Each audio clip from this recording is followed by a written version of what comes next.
Ladies and gentlemen, thank you for joining us for today's annual general meeting of Albion Enterprise VCT PLC. My name is Christopher Burrows, and with your permission, I will be your chairman for today's AGM. I would also like to introduce my board colleagues, Maxwell Pack, chairman of the board, Lord St John of Bletsoe, Lady Balfour of Burley, and Patrick Reeve. I would also like to welcome Will Fraser-Allen, Managing Partner of Albion Capital. My director colleagues have joined via the video link, and hopefully you should be able to see them as panelists alongside my picture on the screen. The quorum required for this annual general meeting is 2 members entitled to vote in person or by proxy. I can confirm this has been met, and therefore I declare the meeting open. I'm sure you will appreciate that this AGM is under unfamiliar circumstances due to the coronavirus pandemic. In light of the government measures relating to social distancing and public gatherings, this meeting will be convened with the minimum necessary attendees, 2 directors, both of whom are shareholders, Patrick Reeve and me, and a representative of Albion Capital Group LLP as company secretary. Today's annual general meeting is being broadcast over the internet via a live stream service, which has been set up to give shareholders the opportunity to take some part in the proceedings in these unusual times. I trust you are able to watch the entire presentation without connection issues. However, if you do have any problems connecting, this presentation is also being recorded and will be uploaded to the Albion Capital website to watch at your leisure. Before I move on, I would just like to say on behalf of the board, we're sorry that the AGM cannot be held from our usual venue, but both the safety of our shareholders and keeping in line with government guidelines were key factors when the board decided on this approach for the AGM. Separately, whilst the company's articles of association do not officially allow for an AGM having to be held by virtual video and audio, the government has brought in temporary legislation to enable companies to hold meetings virtually and to allow shareholders to participate. The board has decided to allow live questions to be asked by shareholders and to have a presentation from the manager. However, the voting on the resolutions in the formal business of the meeting will be limited to the proxy votes we received in advance and to the shareholders physically in attendance. You will note from Resolution 14 that the board is proposing to change the Articles of Association to allow for virtual and hybrid meetings to be held in future, which will enable continued shareholder engagement. With this in mind, Maxwell Pack, Chairman of the Board, will be taking live questions shortly. But ahead of that section of the meeting, please may I ask that you use the Zoom Q&A function to send any questions through now. Before I continue with the normal course of business, I would like to take this opportunity to thank shareholders for sending their questions through to the new chairman email address. A comprehensive question and answer schedule will be posted on the Albion website after the AGM. Before we start on the formal agenda, there will be a presentation from Will Fraser-Allen, Managing Partner of Albion Capital. Chris, thank you very much indeed. A very warm welcome to everybody to today's AGM and to my presentation on behalf of Albion as manager to the Albion Enterprise VCT. My plan is to talk you through the results for the year, and I'm only sorry that I can't give this presentation to you in person due to the restrictions that Chris has described. However, hopefully this will give you an opportunity to get an update on where we are. And through the question and answer facility, I look forward to answering any questions that Maxwell directs at me. Next slide, please. In terms of things I'd like to look at, I'd like to make sure I do cover the impact on COVID-19, as I know it'll be a subject many of you will be thinking about. And I will cover our track record, which takes in the recent results, but also looking at the investment portfolio and what has been the highlights of the year. I'll touch on exits during the period, but I'll also talk about the new dividend policy that you will have seen announced in the chairman's statement, before moving on to remind everybody and give an update on our broad investment strategy, and indeed what investments we have made during the year in line with that strategy. And then finally, I'd like to just talk a bit about our view of the prospects for the portfolio over the coming period. Next slide, please. So we ended the year with net asset value of 106.54p. However, we did see an impact of COVID. The COVID took effect really from that sort of difficult period, and we will talk through that in some detail in a moment. I'll also talk about the dividend, which was 6p last year, but will be changing under the new policy. But the historic yield was about 6%. Next slide, please. The loss for the year was 5.7p on the opening NAV, because the 31st of March valuations did take into account our view of COVID at the time of the results, when we did a very extensive revaluation exercise in the early weeks of April. And you will recall that was a particularly difficult period when it was most difficult for anybody to really understand what the impact was at a time when the financial markets were falling very rapidly. However, I think it's fair to say that the impact of COVID was not as bad as perhaps I and others had thought it might be. And there were a number of reasons for that, which are worth reflecting on. We were fortunate in that the fund was holding a relatively high allocation to cash following some excellent exits in the year of around 30%. And I'll talk about those exits in a moment. But we were also fortunate that our strategy of investing in certain sectors, particularly B2B software and healthcare, have proved to be resilient in light of the COVID pandemic. And really importantly, and as we have developed through our investment strategy over recent years, we had very limited exposure to consumer-facing businesses, and it is these businesses that have suffered particularly badly. So our limited exposure was helpful in that regard.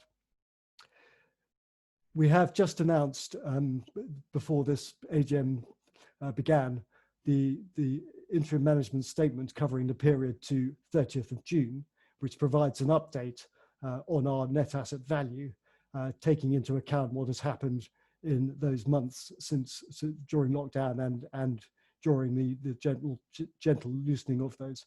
And I'm encouraged that we have seen an uptick of about 3.9p, which is a 3.7% increase on the opening NAV position, which does reflect that a number of our businesses, particularly in software, are still continuing to show resilient growth despite the world that we currently live in. Next slide, please.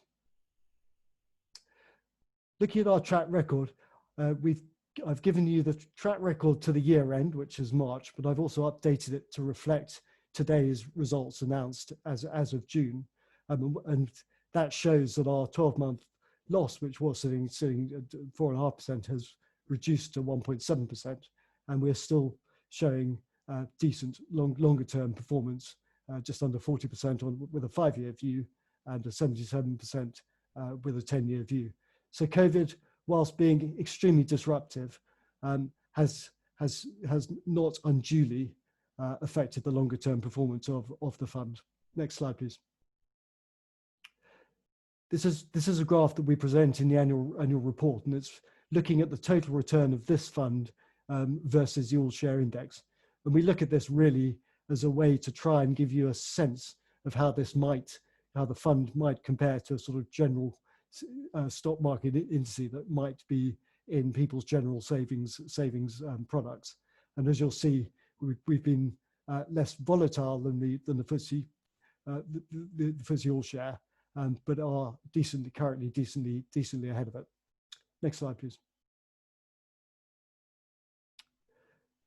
Looking at the investment portfolio, you'll recall that our investment strategy is to build up over time greater exposure to what we describe as IT and other technology, but probably easiest thought of as software sold to enterprises. We call that B2B software, but also our exposure to healthcare. Again, digital healthcare being software that makes healthcare more efficient. Cash is a big feature, as I've discussed, sitting at 34%, and then away from those sectors, we have an exposure to our renewable energy assets. So, by way of reminder, that's solar, wind, and hydro, currently sitting at 9%, providing a useful long-term source of stable income, and indeed a sector that has proved to be very resilient in these difficult times. They have, frankly, done what their job is to do, which is to get on and generate electricity and benefit from from electricity generating subsidies that they attract. Elsewhere, we have exposure to education through our schools, and then a number of other sort of businesses which we've called support services.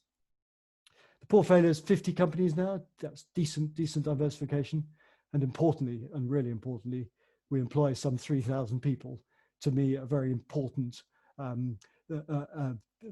raison d'etre for VCTs is that employment of people as we grow those businesses and grow employment. Something that is clearly very, very important and highly relevant in these times of daily announcements of redundancies. Next slide, please. So looking at the portfolio a slightly different way, we are very keen to, as well as being diversified across sectors, as we've talked about in the previous slide, we also want to build a more stable portfolio through a less volatile portfolio, if you like, through having a balance of companies across various stages of investment. And by that, I mean having some exposure to more volatile early stage businesses, and balancing that with more mature businesses, which we either describe as growth or scale up, which as they grow should by virtue of their size and the depth of their business become less volatile. And you'll be encouraged to see that on the slide on the left of the slide, that we now have 58% of the invested portfolio is now in companies with revenues of over 5 million, a sign that we are doing that important feature, which is growing businesses, making the portfolio, keeping the stability of the portfolio over time. And you can look at it another way. You can say on the right of the slide, you can look at it in terms of, well, how many employees do these companies employs? Just a useful proxy to give a sense of size. And I would argue that a company employing less than 20 people is almost certainly going to be very early stage. So to have a very low exposure at 2% is good.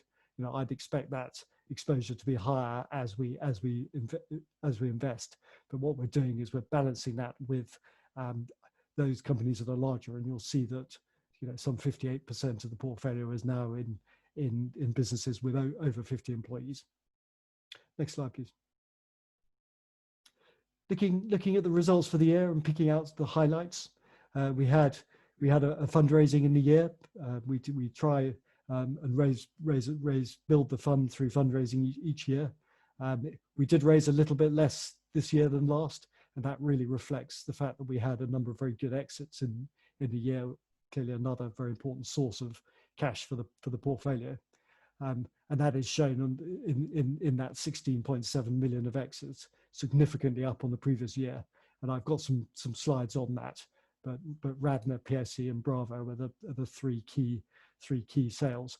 Radnor and PLC I cover on the slide. I'll just mention Bravo, which was a very long-term investment we had in a group of pubs up in the northwest, some 45 of them, which we sold in December. And whilst I take absolutely no pleasure whatsoever in the really, really difficult times that the pub sector is facing, with hindsight, the timing of our exit of those pubs was fortuitous. In terms of investment rates, very important that we reinvest proceeds of our exits and reinvest further funds that we've raised. So investment rate of 5.3 was a little bit down on last year, but did represent 8 new companies to the portfolio, and I got some slides on those. And then another important part of our investment activities is to support our existing portfolio as those businesses grow. So you might put in a small amount of money initially, then as the business prove themselves, you give them further funding to increase their growth. So we put in 1.9 million into existing companies that we had previously invested in. Share buybacks did tick up in the year. I don't think it's anything particularly behind that. Part of it will be the increased size of the fund, but we did buy back about 1.3 million as opposed to 0.6, still a relatively small amount to the fund, but a very important service to shareholders who, for a variety of reasons, might look to sell their shares. Dividends ticked up to 3.3 million as the fund increased, and I'd like to talk a bit more about our dividend policy shortly. Next slide, please. So looking at what has driven the reduction in shareholder value over the year, it's sort of a balance of ups and downs. The PLC exit, which I'll come to, which generated 4.2 million of proceeds and resulted in a 2.7 million uplift compared to our carrying value at the end of the previous year. On the other side of the coin, our investment in the Albion Olim UK Equity Income Fund, which is a unit trust investing in the UK quoted companies, has suffered, I'm afraid, from the market dislocation as a result of COVID. So as the market has fallen, so too has our stake. Elsewhere, we were impacted at Sandcraft Avenue, which is a business that's very exposed to the gym sector. So the utter closure of gyms on the 20th of March was very difficult indeed. And we've taken the precaution to write that down significantly, although the gyms are now reopening, and one hopes that over time we may see some recovery, but it's still early days. Murata Medical was unusual in that many of our healthcare investments have actually fared well in this period. Murata was in a difficult position in that they sell software to hospitals. So for the moment, hospitals are very much focused on other things, particularly the treatment of COVID, and many of their sort of core non-clinical staff are working remotely, which has made selling that software difficult. Elsewhere, and if you look in your annual report, you can see the detail, but the other writes ups and writes down, no single particularly large ones. They are a number both going in both directions. So probably to get the detail behind that, it's probably easiest to have a look in the annual report. Next slide, please. So we did have some good exits in the year. So this is selling our investments and enjoying the realizations that generates. PLC was particularly pleasing. It was a business that we've been invested in for many years, more than 10 in fact. It's a software business helping enterprises do some very complex and often mission critical modeling of business processes. It was, we invested early on. We invested 2 million. And we were delighted that the business was sold to Siemens in October last year, where they paid 120 million pounds for it. That gave us over a 10 times return. Now, 10 times return. So it's great that we had that this year, and in fact that follows on from a similar 10 times return in the previous year with the sale of a business called Grape Shop. So really nice exit, and it shows two things. One, the value of being able to be very patient and remain invested in companies for a significant period of time, 10 years here. But it also shows that by investing in early stage businesses, supporting them through that growth trajectory, you can create some very significant value for shareholders. But more importantly, you can build some substantial businesses from the point of the UK tech sector. Next slide, please. So Radnor House was our school in Twickenham. Now many of you will remember that historically we did more investing in asset-based investments like schools, like pubs. With the changes to the VCT rules, the strategy of the fund, and indeed the desire of AGM Treasury policy, is that we invest in growth and innovation, and we've taken that very much to be software and other areas of healthcare. So both the sale of the pubs that I alluded to, Bravo, and the sale of Radnor is part of that natural move over time to reduce our exposure to asset-based and replace it with our growth portfolio. But we're very proud of Radnor. It was a school that was set up from scratch in the site of a former school. And over the years, it was turned into a very, very strong and very credible school run and set up by David Payton and his team. We also made a very good return, as this slide demonstrates, with a 3.7 times return, which is a very decent return for a more asset-based investment. But it also gave rise to some very significant proceeds, some over 6 million for this fund, and an IRR of 20% over a 9-year period is very gratifying. Next slide, please. As alluded to in the chairman's statement on the annual report, the board has taken the opportunity to introduce a new dividend policy, and it was their thought that we should have a policy that is more appropriate, really, for two reasons. One, to reflect the fact the world is a volatile place, and the situation around COVID reminds us of that, but also recognition that the types of investments we're now making will lead to greater volatility of returns. So we were keen to, and indeed the board were keen to, introduce a variable dividend policy, as opposed to historically where we had a fixed dividend which was paid each year and then changed occasionally. So what the plan here is that we will target around a 5% yield, but what we'll, in terms of calculating that, we will look at the prevailing NAV at each half year and we calculate it as 2.5%, so effectively 2.5% twice a year. And what that does is it makes sure that the dividend reflects the NAV. So if the NAV is falling, that means that we don't find ourselves in a position of paying a unsustainably high dividend and overly depleting capital. But importantly, if NAV is rising, the benefit of that uplift and therefore higher dividend is felt more immediately by our shareholders. Next slide, please. Reminder of our investment strategy, and I've talked in broad terms as we've gone through this presentation, but we do invest in businesses from really quite young companies, and that is what I mean when I talk about seed, through to more mature businesses. So Series B is our description of more mature businesses that have established their product, that have real markets and have already understood the levers of growth. We are backing long-term trends. Software to us is absolutely fundamental to creation of value, both in recent years and going forward. And no better example have we than this whole move to working remotely to see just how important software has become. And then within software, cybersecurity is a key focus area, digital marketing.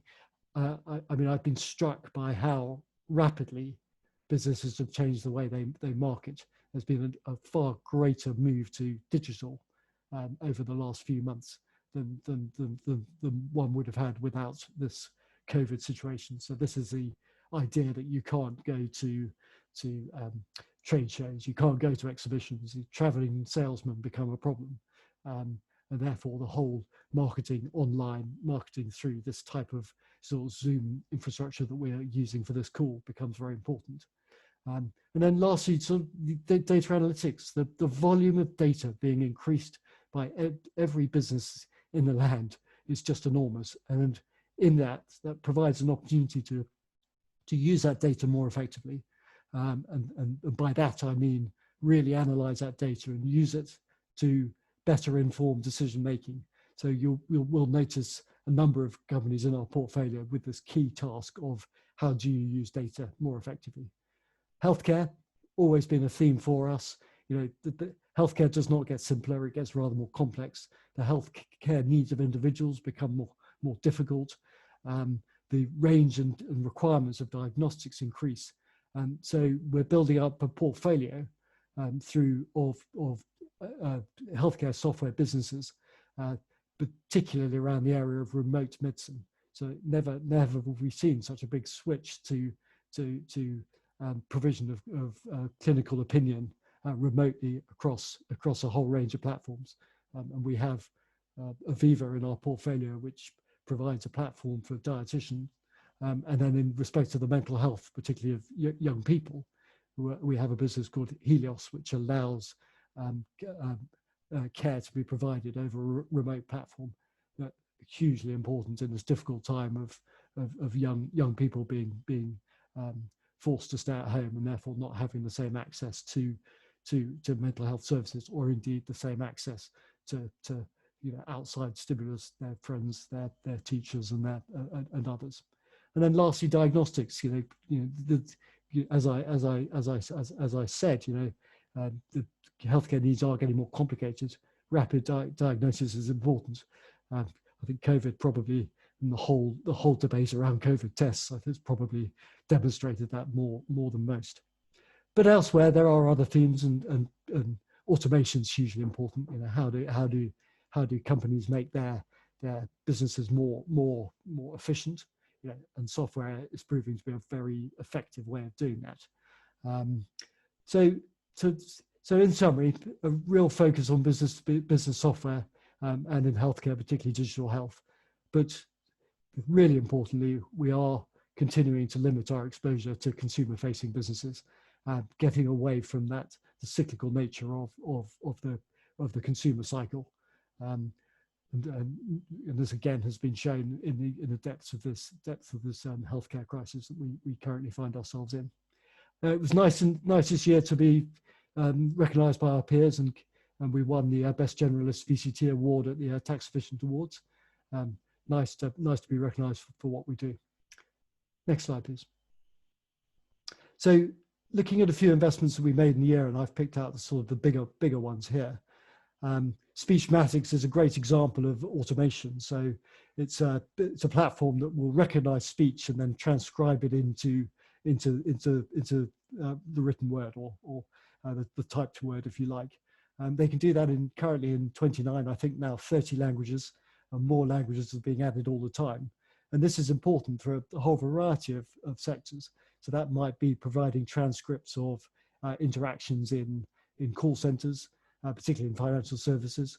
But also, and really excitingly, is that they are developing the ability to provide this speech recognition on device. So that's, if you think of Internet of Things, if you think of that there'll be all sorts of things around us that we interact with verbally, but that spoken word needs to be transcribed into a format that can be used by that device. So we believe it's a huge market, and that is a very important sort of feature of our new investments, that we need to believe that there is a very large market and therefore we can build a very large business. And our current view is that this automated speech recognition market is very big at some $7.5 billion. So very exciting.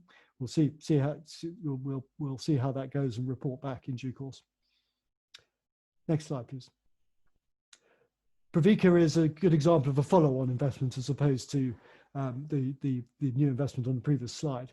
And this is a good example where we have backed a business from a very early stage and then repeatedly followed it. So Pravica has now had about 7.75 million across our Albion VCTs and it provides and formulates medicines for the use in the pediatric market, so for children.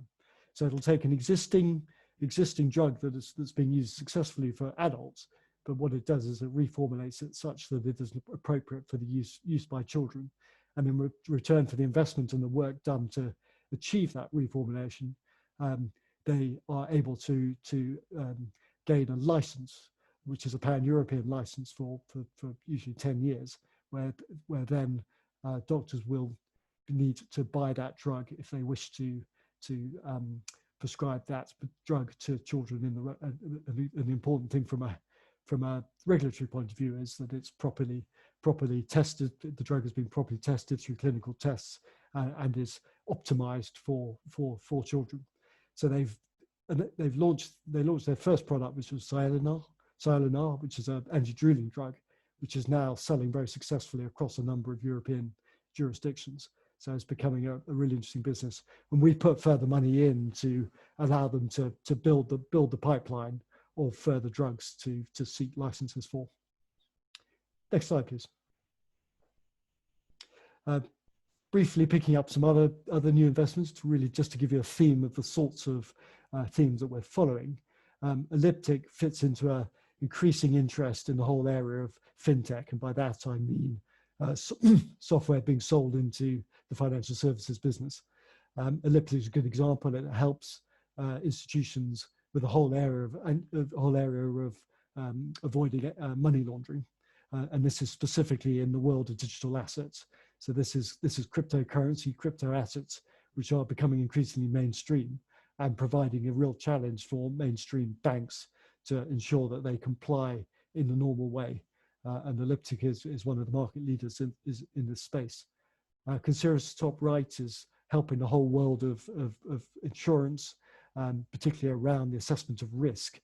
So they specialize at the moment in marine particularly, and this helps insurers better price risk and in real time really understand what the dynamics are of the underlying ships in this as an example, to understand what their behavior is and how that will drive the potential risk and therefore price their premiums accordingly.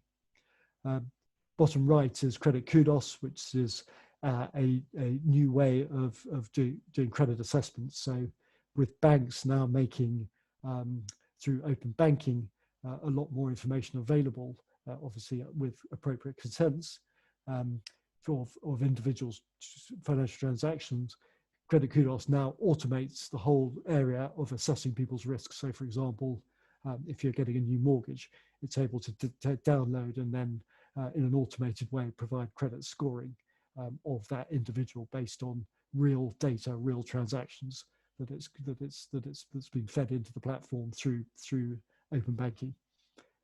New paragraph. Sorry, new slide, please. Very briefly, Limitless. So this is a new way of doing customer service. So instead of large sort of warehouses full of lots and lots of operatives, it uses often customers called ambassadors who answer customer queries, but they do it remotely. That might be from their bedroom as a way of earning extra money. So for example, Microsoft use it to help provide help and advice on Outlook. But the difference here is that you're getting incredibly enthused, incredibly engaged customers providing that support in a way that hasn't previously been able to be done. There's clearly some significant cost savings, but equally important, there are some real benefits to the quality of the customer service experience for those making use of the online facility.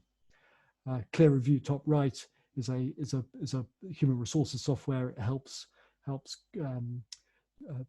enterprises and manage the appraisals of their staff. So it's effectively allowing continuous appraising staff, moving away from the once a year annual appraisals, but giving a platform that allows people to continuously be appraised, lots of feedback on how you're doing. The whole area of lockdown has really shown just how important this is when you've got a disparate workforce working in many locations. That whole need to give continuous appraisal, continuous feedback has never been more important.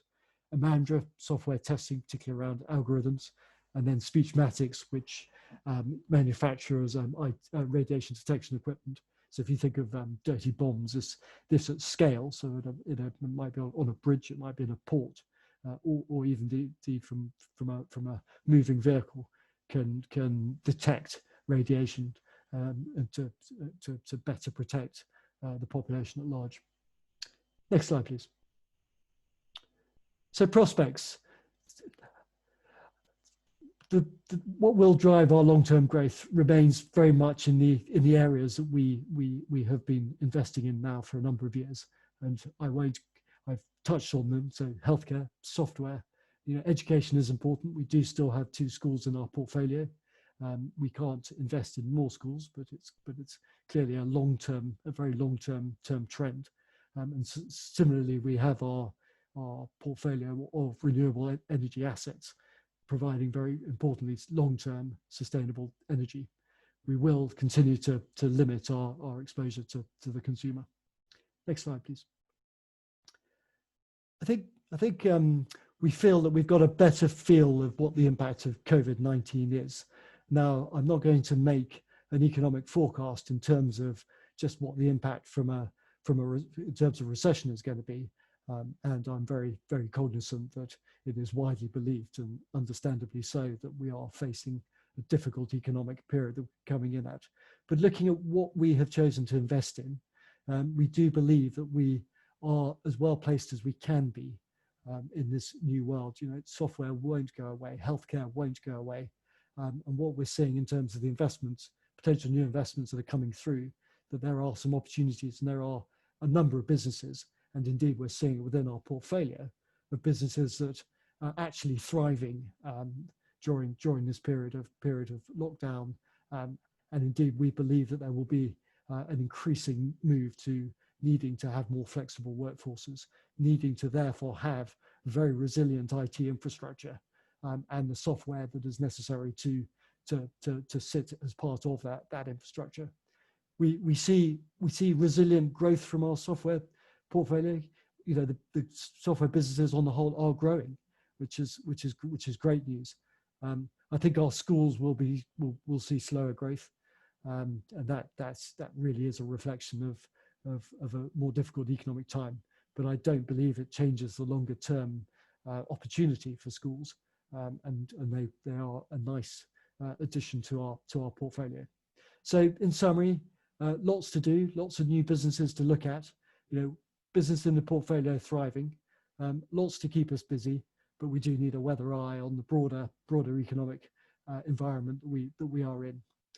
On the back of that, the board has announced their first dividend of 2.7p, which you should now have received, and that was just by way of reminder, that was calculated under the new variable dividend policy that we have talked about earlier. And with that, I will hand back to Chris. So thank you very much. Thank you, Will. As I indicated earlier, the board would like to use this forum to take some of your questions. Maxwell Pack will now endeavour to answer them, and if necessary, he will involve other members of the board or Will Fraser-Allen.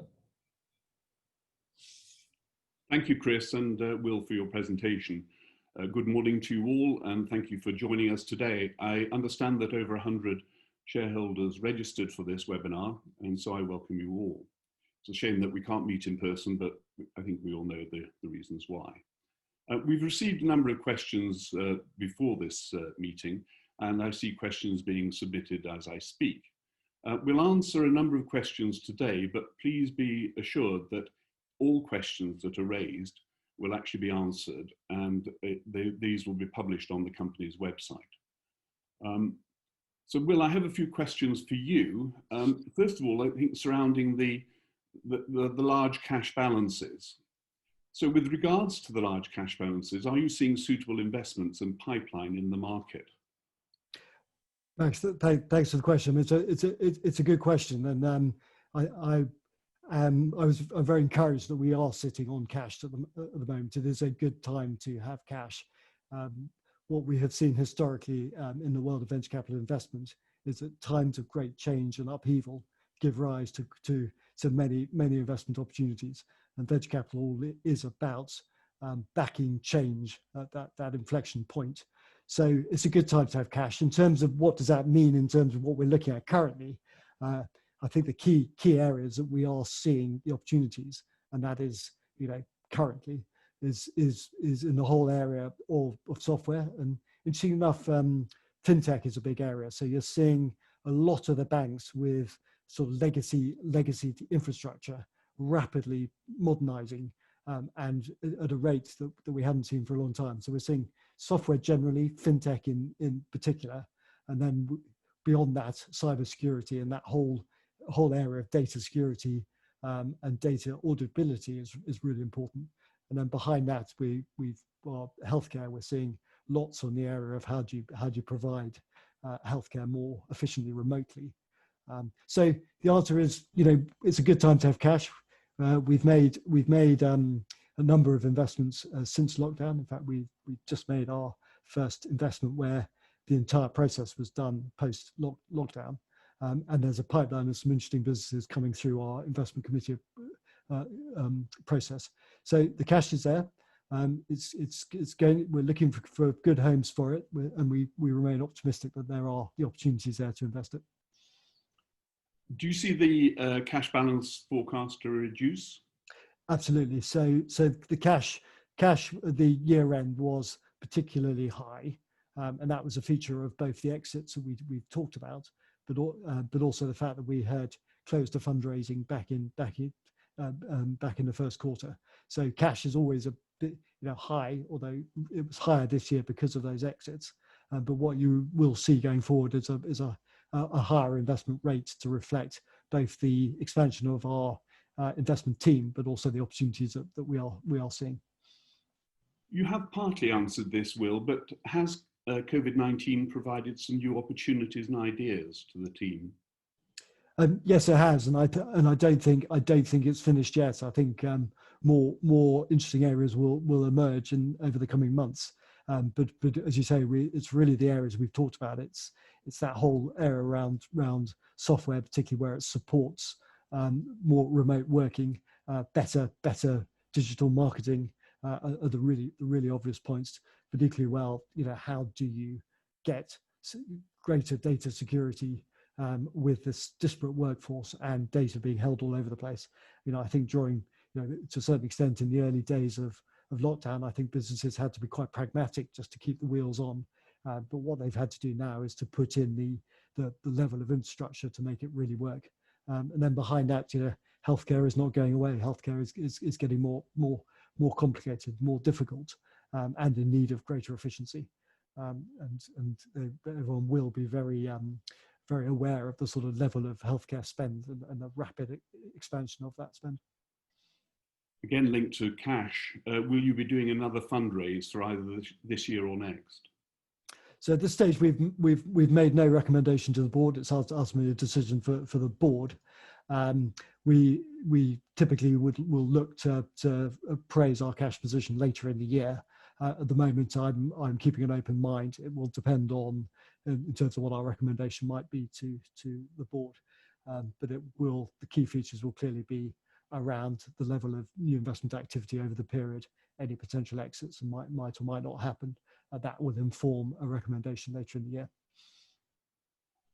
I think that you've explained really why the net asset value fell at 31st of March. But one of the questions that I have is, can the board give some idea why the relative performance of most Albion funds is better than most of its peers, I guess? It's an important question. It is. Yeah. So I would articulate it really, it's around a strategy that we put in place. I think a big feature of it is that we had very limited exposure to some of the more difficult sectors. So by that I mean, travel is an obvious one, hospitality is another one, and really it's where the consumer, where you've required consumer footfall to generate business. So that was an important feature, and I suspect we were probably lighter on terms of our exposure to the consumer than perhaps some of the others. But I think the really important point is that our focus on long-term building an all-weather portfolio, and by the long term, I mean areas like software, healthcare, education, energy production. By virtue of their long-term nature, they have been less exposed to what has been a pretty sharp jolt, and I don't wish to suggest otherwise, but one hopes that it is. We will look back at some stage and see it as a nasty blip rather than a permanent disaster. There was a second part to Mark's question. It was, do you feel free to blow your own trumpet? But I think I should answer that. And that is that you would never feel free, would you, Will? Because you know you're only as good as tomorrow. Yeah, no, absolutely. We have to continue to there's no rest for the wicked. We just need to be constantly ruthless in our selection of good investments. Perhaps some people won't have seen the announcement just before this AGM, but so perhaps you can just say what we're going to do with regard to buybacks. Absolutely, that's a good question. So very shortly after the sort of lockdown happened, or I suppose really when lockdown was happening, it was that last week of March, the board took a decision that, in light of massive market volatility and frankly a lack of clarity around what was going to happen in our portfolio, what was going to be the cash requirements of our portfolio, what would companies need to weather the storm of COVID. So the board at the time took the prudent step of limiting buybacks. In fact, we hadn't the buyback limit has covered all the buybacks that have been put to the market. But now a few months on, and with a better understanding of where we are, particularly around the portfolio, the board has reappraised whether it's necessary still to have a limit on it. And in light of both the current cash position and the current state of the portfolio, the board has removed any limit on buybacks. So the policy is to buy back at around 5% discount to NAV at all times other than when the fund is in a closed period, which is around the announcement of its half-yearly and annual reports announcements. Thank you, Will. Another question. If you make very profitable realizations, how will shareholders benefit? Will it get a bumper dividend? The core of what we do is to keep that sustainable 5% target yield.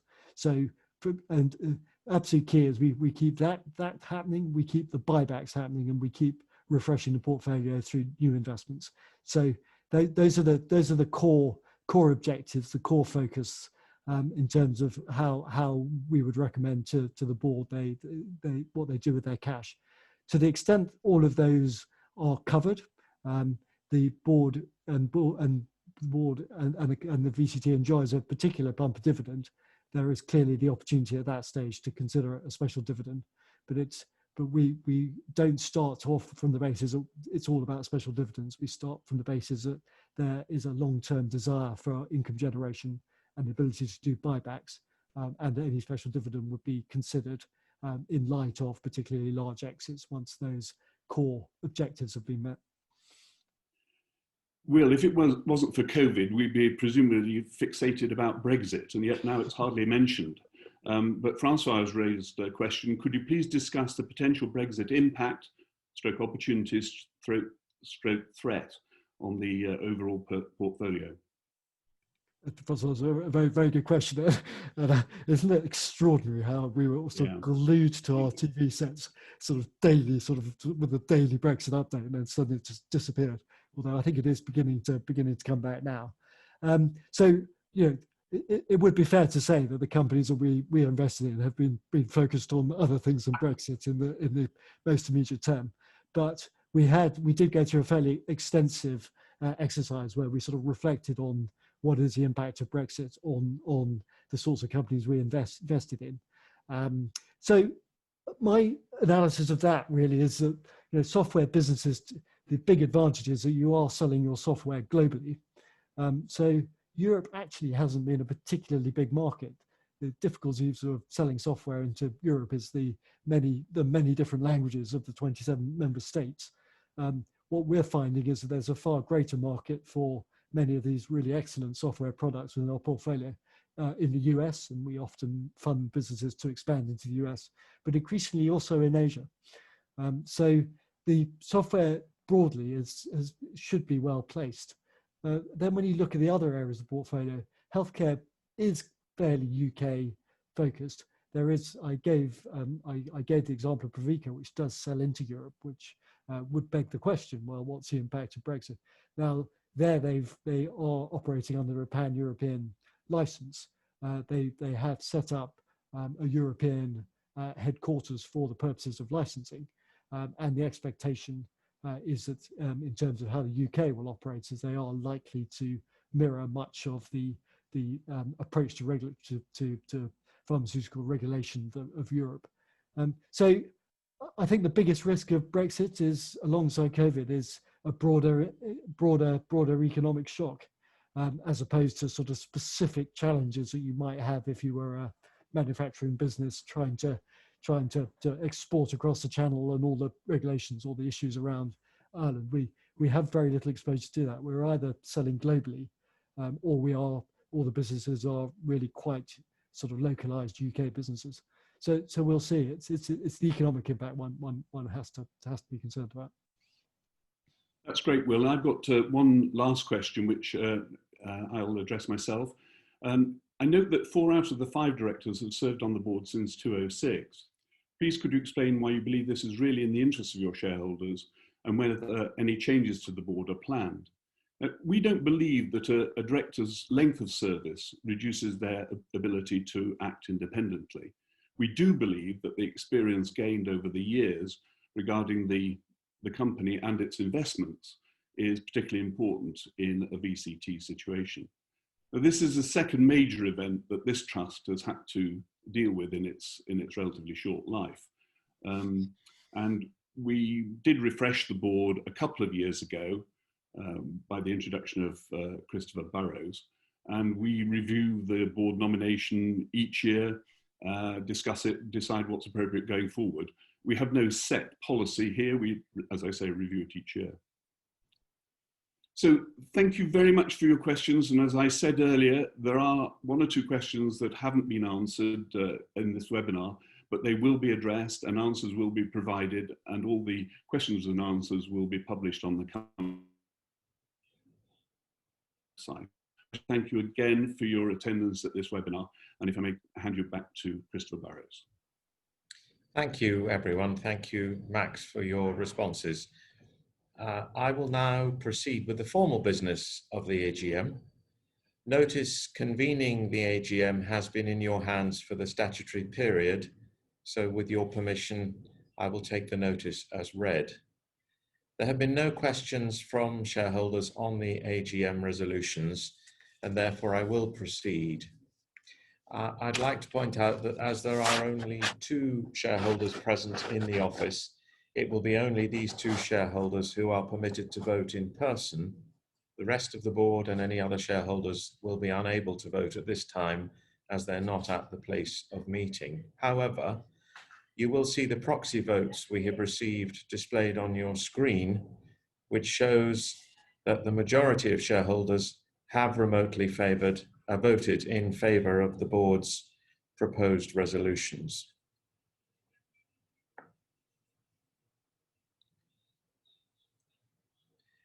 The first item on the agenda is to receive and adopt the company's accounts for the year ended 31st of March 2020, together with the strategic report and the reports of the directors and auditor.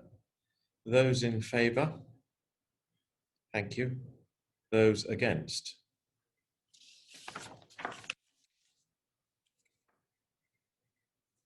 Motion carried. With your permission, we don't intend to read out the proxy votes after every resolution, but as you can see, they're on the screen as each resolution comes up. Hopefully you don't object to this arrangement. Do you object? No. I declare the resolution carried. The next item on the agenda is to approve the director's remuneration policy. Those in favour? Thank you. Those against? I declare the resolution carried. The next item on the agenda is to approve the director's remuneration report for the year ended 31st of March 2020. Those in favour? Those against? I declare that resolution carried. Item 4, the next item on the agenda, is the re-election of Maxwell Pack as a director of the company, and I have pleasure in proposing Maxwell for re-election. Those in favour? Those against? Thank you. I declare that resolution carried. Item number 5. The next item is the re-election of Lady Balfour of Burley as a director of the company, and I have pleasure in proposing Lady Balfour for re-election. Those in favour? Thank you. Those against? Thank you. I declare that resolution carried. Item 6 is the re-election of Lord St. John of Bletsoe as a director of the company. I have pleasure in proposing Lord St. John for re-election. Those in favour? Thank you. Those against? I declare that resolution carried. The next resolution will be proposed by Patrick Reeve. Thank you, Christopher. The next item on the agenda is the re-election of Christopher Burrows as a director of the company, and I have pleasure in proposing Christopher for re-election. Those in favour? Thank you. Those against? Thank you. I declare the resolution carried. Back to Chris as the chairman. Thank you. The next item on the agenda, number 8, is the re-election of Patrick Reeve as a director of the company, and I have pleasure in proposing Patrick for re-election. Those in favour? Thank you. Those against? Thank you. I declare that resolution carried. I now propose the reappointment of BDO LLP as auditor of the company to hold office from the conclusion of the meeting to the conclusion of the next meeting at which the accounts are to be laid. Those in favour? Thank you.